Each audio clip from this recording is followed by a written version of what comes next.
course, political analysts watched last night's debate to see how these candidates would present themselves. And KRON 4's Rob Nesbitt spoke with one of the experts to get a breakdown of how the candidates did.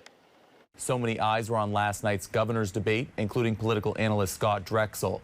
I got a 20-second or less breakdown from him on how each candidate did. Republican frontrunner Steve Hilton. Steve Hilton did a good job of sort of presenting himself as a non-political entity in terms of him not having served in public office before. He's just sort of a commentator and gave himself a little bit of arm's length. Republican candidate Chad Bianco. I think Bianco did a good job of, number one, staying away from the fact that he didn't get the Trump endorsement.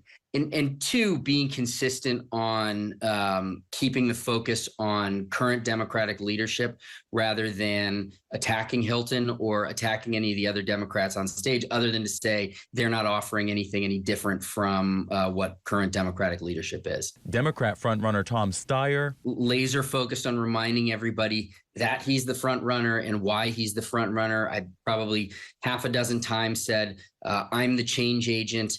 They're afraid of me. The billionaires are coming after me. The Republicans are coming after me, but really trying to establish himself as the person who's out in front in the race that everybody's talking about. Democrat Javier Becerra. He is by nature a very calm and kind of even-tempered person. And I think he wanted to sort of reassert that. He's never going to be the bomb thrower.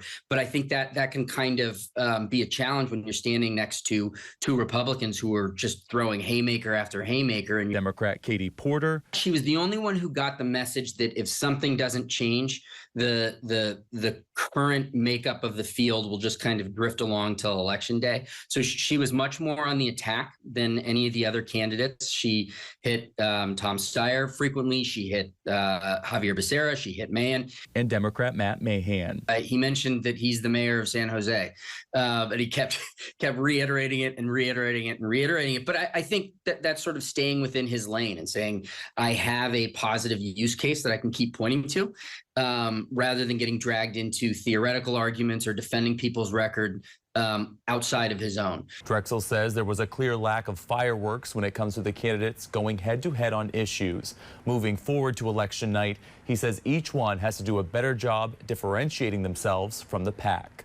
Reporting in the newsroom, I'm Rob Nesbitt, KRON 4 News.